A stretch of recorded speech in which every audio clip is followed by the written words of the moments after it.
Көрермендер, Marvel кино әлемінде жаңа кино сериалдарды көптен күтті. Өйткені Marvel студиясы пандемияға байланысты барлық шығарылымдарды кейінге қалдырып, бір жыл бойы сағынумен болдық. Төртінші фазаны ашатын WandaVision Marvel студиясының тек Disney Plus үшін жасалған сериалды толықтай салдады. 1950 жылдары жас жұбайлар Ванда мен Vision Вествью қаласына көшеді.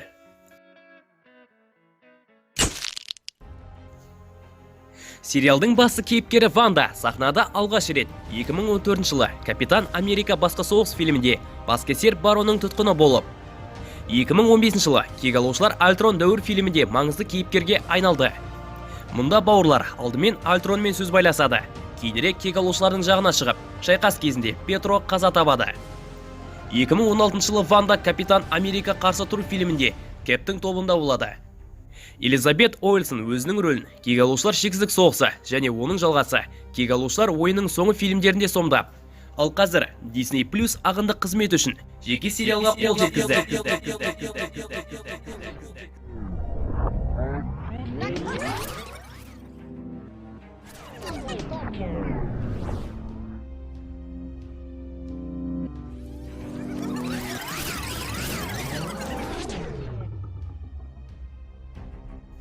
Ал бұл өздеріңіз білетін Ванданың сүйіктісі Vision. Джарвис және Альтрон жасанды интеллекттің көмегімен жасалған андроид Кегалушы. Сондай-ақ Кегалушылар шексіздік соғысы кезінде қаза тапты. Беттани Ванданың кейіпкерін өзінің шындық шеңберінде жасалған жаңа нұсқасын ойнайды. Ал оның актерлік әрекеті Дик Ван Дайк пен Хью Лауридан шабытталды. Олар Vision'ның андроид екендігіне, ал Ванда телекинезге ие болғанына қарамастан шындықпен біріктіруге тырысады. Бірде олар күнтізбеге сызылған жүректі байқайды. Бірақ олардың ешқайсысы жүректі қашан салғаны жайлы есіне алмайды. Vision есептеу қызмет компаниясына жұмысқа орналасады. Олардың көршісі Агнес Вандамен кездесіп, оған іс-шараға дайындалуға көмектеседі. Жұмыста Vision өзінің әріптестерін аяқтау жылдамдығымен таң қалдырады. Бұны көрген бастығы Visionға қонақ болып кетуден бас тартпайды. Ванда мен Vision Харт мырза мен оның әйелін кешкі асқа шақырады. Бұл кеште Ванда мен Vision өздерінің қабілеттерін жасыруға бар күштерін салады. Кешкі ас кезінде Харт мырза тамаққа түйіліп қалады, ал Vision оны құтқару үшін өзінің қабілетін пайдаланып, оған жан береді. Барлық іс-шаралар WandaVision ситком ретінде ұсынылған, оны осы уақытқа дейін біреу бақылайды. WandaVision ситкомы кезінде жарнамалық бейнеде Stark Industries компаниясының Toastmate 2000 ұсынылған. Екінші эпизод. Екінші бөлімге арналған анимациялық кіріспесі басталғанда, Джонни фантастикалық төрттікке арналған 4 логотипін жасағандай жүректе аспанда қалыптасады. Ванда жергілікті дүкеннен анимациялық сахнада кездеседі. Ал кадрда Бова Милк логотипі пайда болады. Комикста Бова Ванданың күтушісі болған. Бірақ ол шын мәнде жоғарғы эволюционист, ессіз ғалым өзгерткен мутацияланған сиыр. Екінші бөлімде оларды жергілікті талантты шоуына сиқырлы акт бойынша дайындайды. Ванда күнде Агнеспен және басқа да әйелдермен бірге Дотти бастаған талантты шоуын жоспарлау комитетінің отырысын өткізеді. Vision талантты шоуына келгенде оның жағдайы өзінің супер күштерін байқамай ашуына әкеледі. Ванда өзінің қабілеттерін қолдана отырып, оны тек сиқырлы трюктер жасайтындай етіп көрсетеді. Олардың өнімі жақсы және Дотти оларды жылдың комедиялық қойылымы сыйлығымен марапаттайды. Батырлар үйге жүлдемен оралады. Ал Ванда кенеттен жүкті болады. Негізгі көріністердің бірінде Ванда футуристік ойыншық тікұшақтың қалай көрінетінін анықтайды. Түстері темір адам мен Мефистоға ұқсайды. Бірақ тікұшақта қылыш логотипі бар. Бұл Вествьюге кіруге тырысқан нақты тікұшақ деп болжауға болады. Агент Джейми Ву және Ванда. Жұмбақ хабарда Ванда деген дауыс естіліп, кім саған мұны істеп жатыр? Ванда деп сұрайды. Бұл шын мәнінде Джейми Вудың сыртқы әлемнен жолдап тұрған дауысы болатын. Омарташыға ұқсас химиялық қорғаныс костюмі бар құпия кейіпкер. Комикстерде IM деп аталатын ұйыммен әлемді жаулап алуға және технократияны орнатуға ұмтылған супер ғалымдар тобымен байланысты екенін атап өткен жөн. Ванда толқып, оқиғаны бірнеше минуттан кейін қайтарады, ал қоршаған әлем кенеттен 1970 жылдардың эстетикалық түріне өзгереді. Авторлар уәде еткендей, әр серия сайын шоу теледидардың жаңа кезеңдерін қозғайды. Бұл жолы түрлі түсті 70-ші жылдарға арналған декорациялардың өзгеретіні анық. Сериал кіші жанкүйерлерді теледидар тарихымен таныстыруды жалғастырады, ал үлкен буын жанкүйерлерді сағынышқа батырады. Алғашқы 2 эпизодпен салыстырғанда Ванда мен Вижн күрделі проблемаға ие.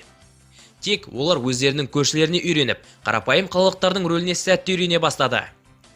Оларды Ванданың кенеттен жүкті болуы таңғалдырды. Серияның 2-ші бөлімі көрермендерді Вествью қаласының басқа да тұрғындарымен таныстырады. Эпизодтың стилі тұрғысынан сіз 70-ші жылдардағы америкалықтардың сүйікті шоуы Брэдли шоқтарын қатесіз тани аласыз. 4-ші эпизод. Ал келесі кезекте 80-ші жылдар тұр. Ванда Вижн интригасы әлі толық денонсациядан алыс. 4-ші эпизодта біз бұл бағдарламаны үземіз деген тақырыппен құпия перде алынып, кейіпкерлер тағдыры айқындала түсті. Сериалдың 4-ші эпизодына сай, Ванда мен Вижн өмір сүретін ғалам жарылып кетеді. Ванда өзінің көршісі Джеральдинді аймақтан шығарып жібереді. Бұл табанды әйелге Вествью қаласында орын жоқ. Сондықтан 3-ші эпизодта ол шындықтың 2-ші жағына түсіп кетеді. Өте батыл Моника Рэмбо. Әуе күштерінің ұшқышы Мария Рэмбоның қызы. Қылыш тобының мүшесі. Өзін Ванда мен Вижнге алғаш рет Джеральдин деп таныстырды. Бала кезінен Моника анасының досы және әріптесі Керол Денверске тәнті болды.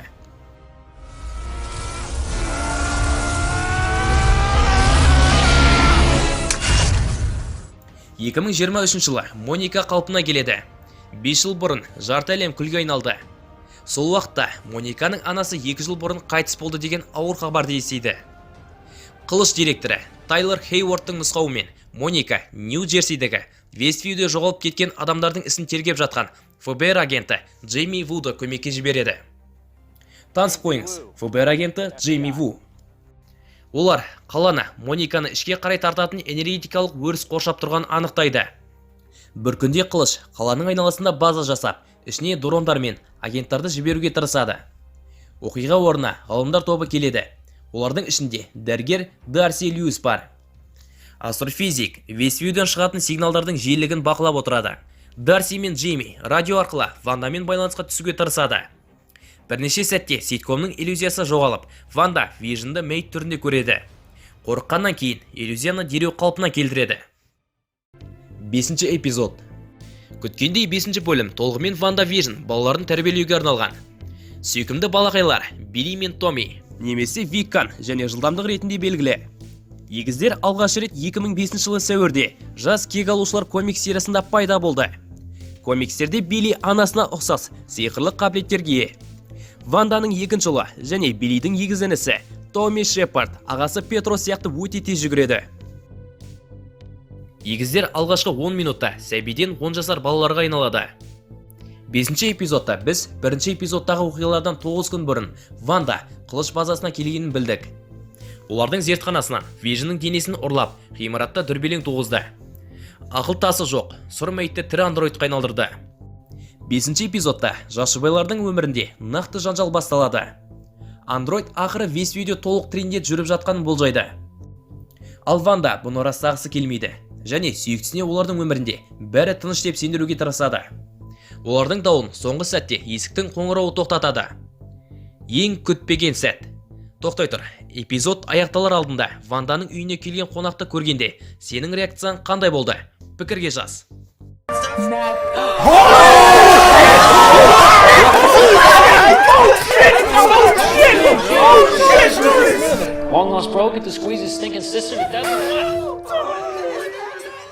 Әңгіме Эван Питерс орындаған сынап туралы болып отыр. Әрине, бәріне де бірден сұрақ туады. Marvel кино әлемінде сынапты Аарон Тейлор Джонсон ойнады.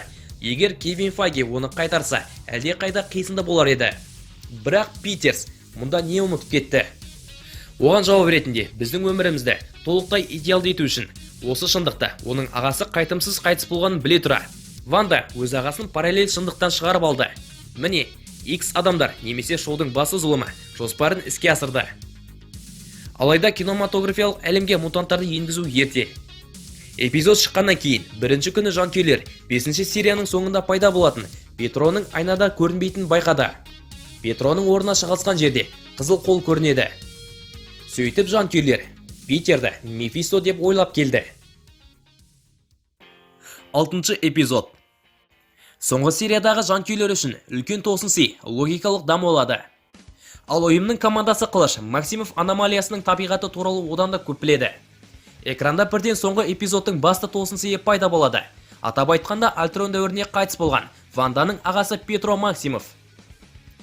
Агата басқаратын Вествью тұрғыны. Ванданың адам ағзасынан тыс жылдамдықпен қозғалатын егіз ағасы Петро сияқты. Серия декорациясы мен стилі бойынша Хеллоуин сериясының ерекше эпизодына ұқсайды. Эпизод комикстерге сілтемелерге толы. Барлық кейіпкерлер өздерінің канондық костюмдерін киеді.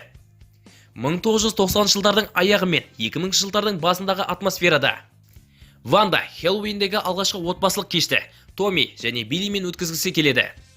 Ал Вижн көшелерді күзетеді. Петро балаларды өзімен бірге алады.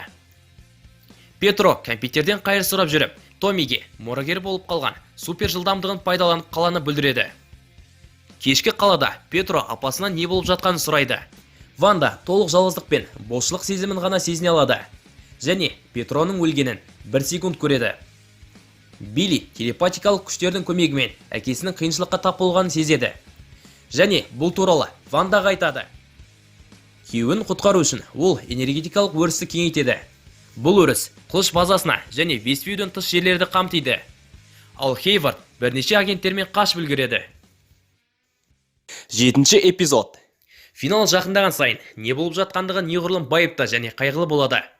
Ванда соңғы эпизодтағы оқиғалардан кейін өз емес, өзінің өткені туралы шындықты білуге мүмкіндігі бар.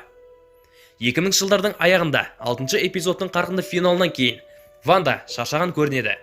Оны тіпті ұлдары Билли мен Томми де ұйқыдан тұрғыза алмайды. Бір қарағанда оған да көмектесетін ешкім жоқ. Ванда бұл күнді өзіне арнауға шешім қабылдады. Ал Агнес Томми мен Биллиге қарауға келісіп, оларды үйіне алып кетті. Моника мен Джимми Вествьюден тыс жерде Қылыштың адал сарбаздарымен кездесіп, шлагбаумнан өту үшін бронетранспортер алады. Бұл әрекет сәтсіз болған кезде Моника өзі кіруге шешім қабылдайды. Ол тосқауылдан өтіп, оның молекулалары қайта түзіліп, Моника керемет күшке ие болады. Ванда жертөледен ер балаларды іздейді және сол жерден таңғажайып үңгірді табады. Осы сәтте Агнес өзін Вандаға Агата Харкнес деп таныстырды. Ал бұл Агнес, Агата Харкнес. Ванда мен Вижнның көрші кейпіне енген мыстан. Агатаның мыстандарымен қарым-қатынасын Антонио Салери мен Вольфганг Амадеус Моцарттың қарым-қатынасымен салыстырады. Және Вествьюдегі барлық оқиғаның артында өзі тұрғанын айтып береді.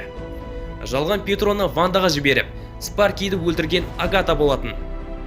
Соңғы сахнада Моника Агатаның жертөлесіне есік ашады, бірақ оны Петро тоқтатады. 8-ші эпизод.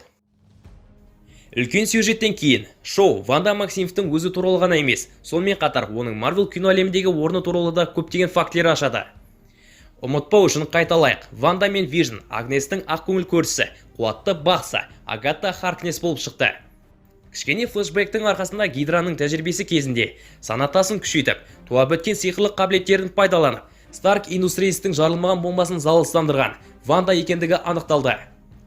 Агата аңызға айналған хаос сиқырына ие деген тұжырымға келіп, Ванданы алқызыл сиқыршы деп атайды.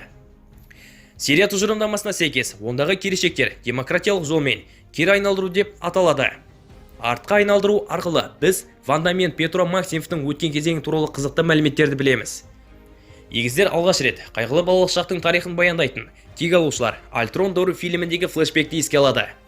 Максимовтың бүкіл отбасы тұрған үйге Stark Industries зымыраны тиіп, жарылыс кезінде ата-аналары қаза тапты.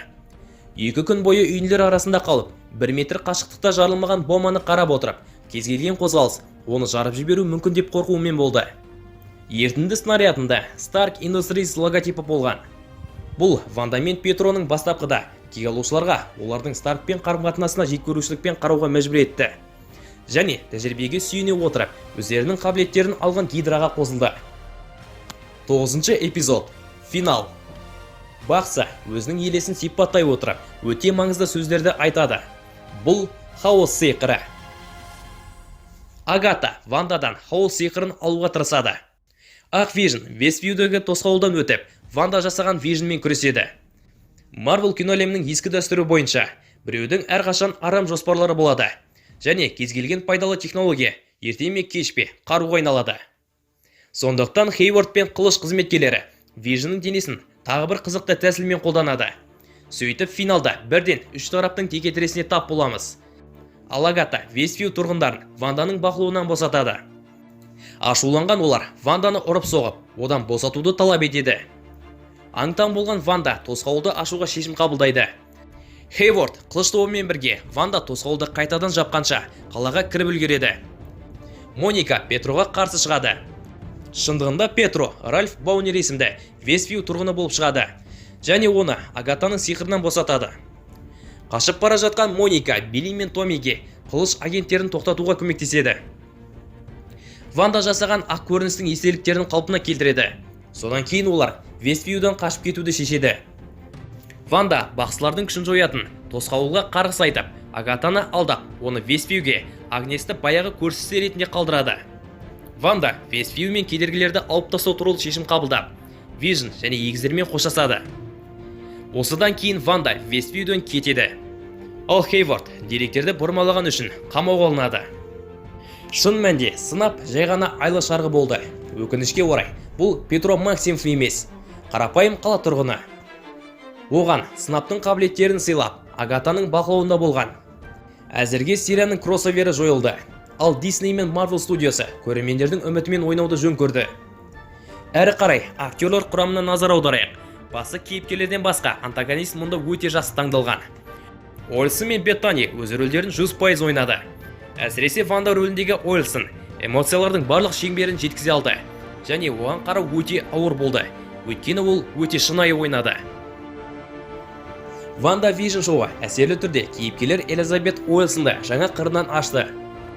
Көрермендерді Ванда Максимовтың сүйіктісіне деген үлкен қайғысы туралы драмалық оқиғаға батырды. Қайғы қатты болғаны соншалық, оның санасын мүлдем соқыр етіп, өз бақытын қалпына келтіруге тырысу үшін өте қатал шаралар қабылдауға мәжбүр етті. Ванда Вижн сериалы Бри Ларсонның Капитан Марвел 2 фильміне негіз қалайды. Өйткені соңғы эпизодтың сахнасында Моника мен Скрул кинотеатрда кездеседі.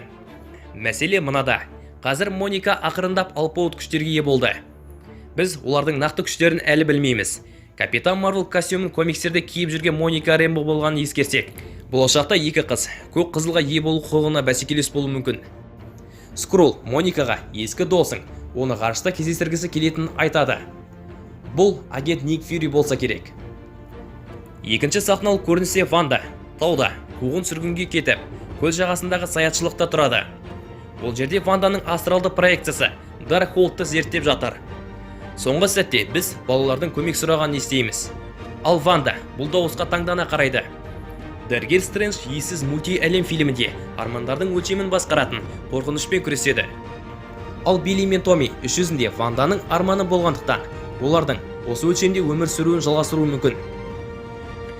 Ванда дәрігер Стрэндж 2-де пайда болатынын ескере отырып, біз егіздермен жаңа кездесу өткізе аламыз. Сондықтан оқиға міндет түрде дәрігер Стрэндж ессіз мульти-әлемде жалғасады. Ванданың қуатты сиқыршы екенін Агатаның сөздерде растайды. Ванда Вижн шоуының 2-ші маусымы туралы нақты ақпарат әзірге жоқ. Элизабет Олсон болашақта жалғасын жоққа шығармайды. Жалпы Жаклин Шеффердің жобасы және маусымның 2-ші жартысында Marvel кинематографиялық әлеміндегі ең батыл және ерекше жұмыс атағын ақтады. Ванда Вижн Marvel фильмдерінің абсолюттік көпшілігі сияқты комедия шытырман, трейлер емес. Сюжеттің негізі жарқын және қызықты идеясы бар Marvel кино әлеміндегі алғашқы мистикалық драма. Wanda and Vision. Aren't we a fine pair? This suit comes with expectations. Let's take the shield, Sam. I have bigger things to worry about.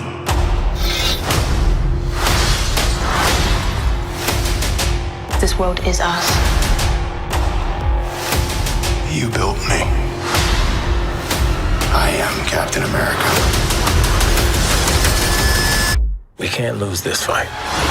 All episodes now streaming only on Disney+. Look at us. Wanda and Vision.